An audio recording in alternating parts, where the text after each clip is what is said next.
అక్షింతలతో ఆశీర్వదించి పసుపుతో పచ్చగా ఉండాల్సిన మీ చేతులు ఎత్తురుతో తడిసిపోకూడదు.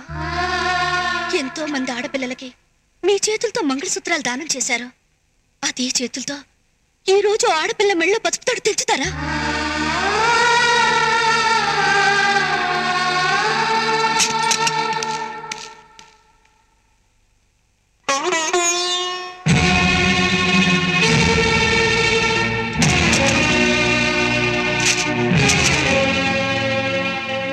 తీసుకెళ్ళు. ఈ రోజు నుంచి ఇంటికి వాడికి ఎటువంటి సంబంధం లేదు. ఇక మీద వాడిని ఎవరి కన్నెత్తు చూడకూడదు, పన్నెత్తు మాట్లాడకూడదు. ఆ మాట ఎవరు జవదాటినా ఇంట్లో అడుగు పెట్టడానికి వీలేదు. కన్న తండ్రి మాట లెక్క చేయని వాడు ఒక పనికిమాలినాడు. వాడు నమ్మి తాలి కట్టించుకున్న ఆ పిల్ల ఒక పనికిమాలి. ఇద్దరు కలిసి ఏం వదిలేస్తారో నేను చూస్తాను. వెళ్ళండి, ఎక్కడికైనా వెళ్ళి దిక్కుమాలను బతు బతకండి. వెళ్ళండి.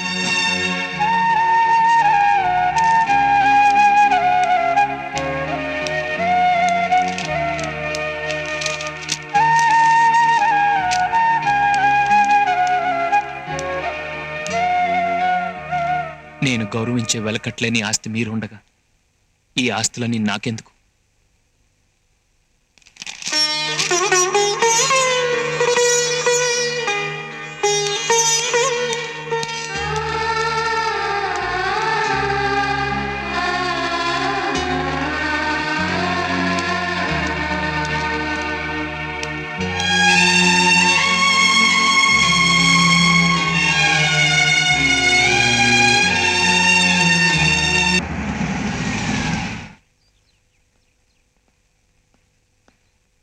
ఈ ముద్దు పట్టు. మంచి మంచి ఒక్క ముద్ద ఒక్క ముద్ద ఒక్క ముద్ద. ఒక్క ముద్ద ఒక్క ముద్దని 100 ముద్దలు తినిపించారు నాకు. నిజంగానే ఇది ఆఖరి ముద్ద. నా బుల్లి గదు, నా బుజ్జి గదు, నా బజ్జి గదు.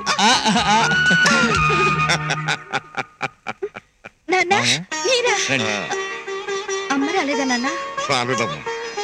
అంత బాగున్నారా? అందరూ బాగానే ఉన్నారమ్మా. కూర్చోండి. ఏమిటమ్మా చేతులకు దెబ్బతలేదా?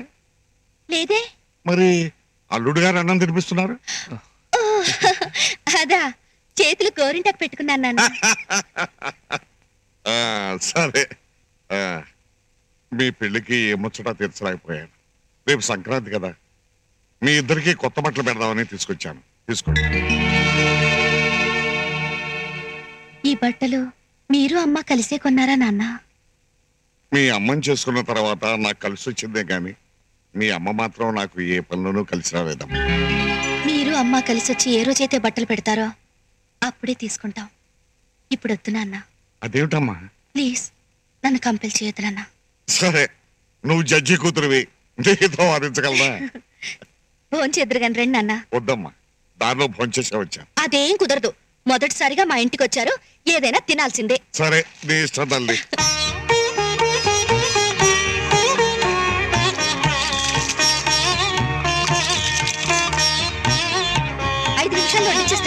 అలాగేనమ్మా.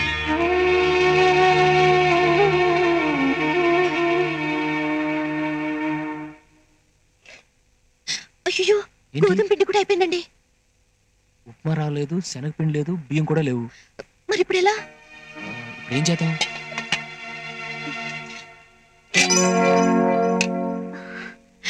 నాన్న, వేడివేడిగా ఉప్మా చేసి పెట్టనా? ఏది ఉంటే అది పెట్టమ్మా, తింటాను. ఇక్కడ పొద్దున్న చేసిన ఇడ్లీ తప్ప మరేం లేదు. వేడి ఉప్మా ఎలా చేస్తావు? బుర్ర ఉపయోగించి.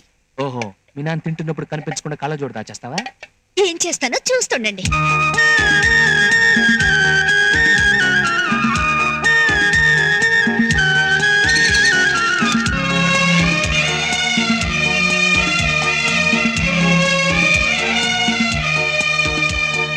ఉప్మా భలే రుచిగా ఉందమ్మా.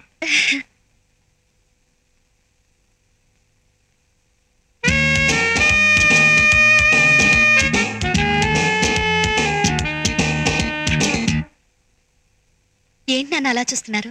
ఏమీ లేదమ్మా, గరిటె పట్టుకోవటం కూడా చేతగా నువ్వు ఏదో గారడీ చేసినట్టు ఉప్మా ఇంత బాగా ఎలా చేయగలిగావా అని. అవును, ఇది రవ్వ ఉప్మా లాగా లేదే, ఏదో వెరైటీగా ఉంది. ఇది రవ్వ ఉప్మా కదా నాన్న, ఇడ్లీ ఉప్మా. ఇడ్లీ ఉప్మానా? అవును నాన్న. సమయానికి ఇంట్లో ఏమీ లేవు. ఉదయం చేసిన ఇడ్లీలు మాత్రమే ఉంటే వాటిని రవ్వలా చేసి తాలింపెట్టి ఉప్మా చేశాను. ఎంత ఇంప్రూవ్ అయ్యావు తల్లి. అర్థం చేసుకోలేని అర్థంగా ఉంటే కోట్లో ఉన్న నరకవేనని మీ అమ్మ నిరూపిస్తే, అన్యోన్యంగా ఉండే తోడుంటే పేదరికమైన స్వర్గమేనని నువ్వు నిరూపించావు తల్లి.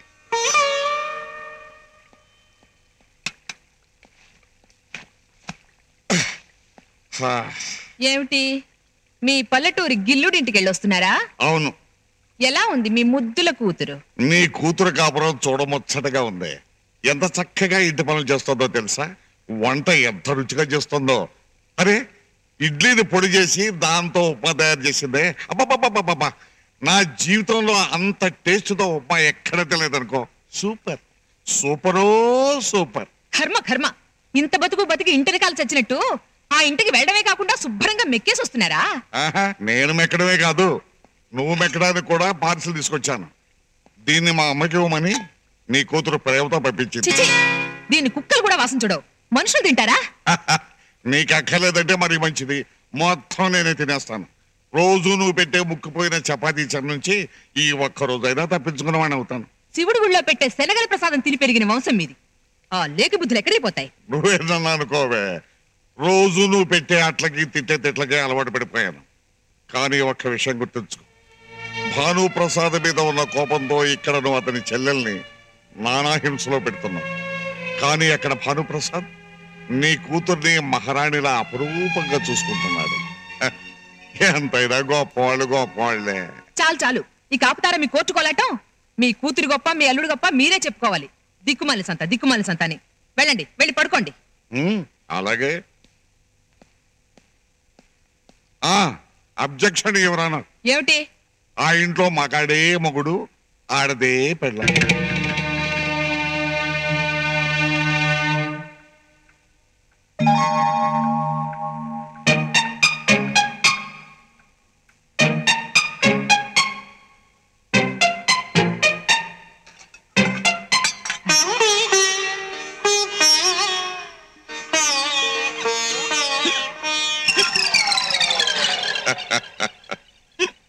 తాగు. శివుడి గుళ్ళో శనగల ప్రసాదం తిన్నా పబ్లిక్ గా తిన్న వంశమే మాది. కానీ మీది దొంగ కోళ్ళను బట్టి తేరగా తిని పెరిగిన వంశమే. మొత్తానికి నీ దొంగ బుద్ధి పోనిచ్చుకున్నావు కాదు. సరే, ఉప్మా రుచిగా ఉందా? దొంగ కోళ్ళ కంటే రుచిగానే ఉంది. ఒప్పుకున్నావు, తిను.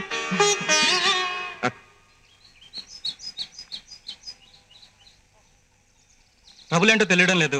నువ్వు కార్లోనే కూర్చో, నేను ఊర్లోకి వెళ్ళి నన్ను మెకానిక్ ని తీసుకొస్తాను.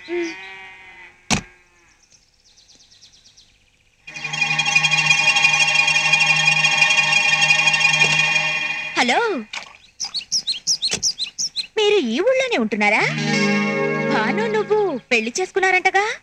మీరు కారు, బంగ్లా, సకల సౌకర్యాలతో సుఖంగా ఉంటారనుకున్నాను. ఇలా కాలినడకన వెళ్తున్నారేమిటి? పెళ్ళైన తర్వాత ప్రతి ఆడదానికి ఇంటి పేరు మారుతుంది, కానీ నీకు తలరాత కూడా మారింది. ఏదో కలెక్టర్ కాబోతున్నావు అది ఇది అన్నారు, అయ్యావా? ఇప్పటికైనా అర్థమైందా నేను భానుని పెళ్లి చేసుకోవడానికి ఎందుకు ఒప్పుకోలేదో?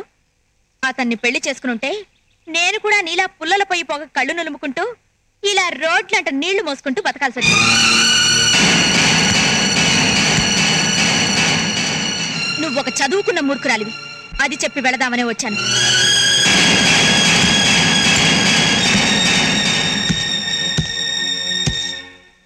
ఎవరేమన్నా నేను బాధపడేవాడిని కాదు. కానీ ఎవరు ముందైతే తలెత్తుకొని బతకాలనుకున్నాను వాళ్ళతోనే హీనమైన మాటలు అనిపించుకోవాల్సి వచ్చింది. నేను చదువులేని మూర్ఖుడిని కాదన్ను, కానీ నువ్వు మాత్రం చదువుకుని మూర్ఖురాలివి కాకూడదు. చిన్నప్పటి నుంచి నువ్వు కలెక్టర్ కావాలని ఎన్నో కలలు కన్నావు. నీ కళ నిజం కావాలి, నువ్వు కలెక్టర్ అవ్వాలి. 10 మందిలో నేను తలెత్తుకుని తిరిగేలా చేయాలి. నేను కలెక్టర్ కావడం వల్ల మీ ఆత్మాభిమానం నిలబడుతుందంటే తప్పకుండా చదువుతానండి. కానీ ఐఏఎస్ చదవడానికి చాలా డబ్బు ఖర్చు అవుతుందండి. ఎంత డబ్బు ఖర్చైనా పర్వాలేదు స్వప్న. నా ఒంట్లో శక్తి, చేతుల్లో సత్తా ఉన్నంత వరకు కష్టపడతాను. నేను కలెక్టర్ చేస్తాను.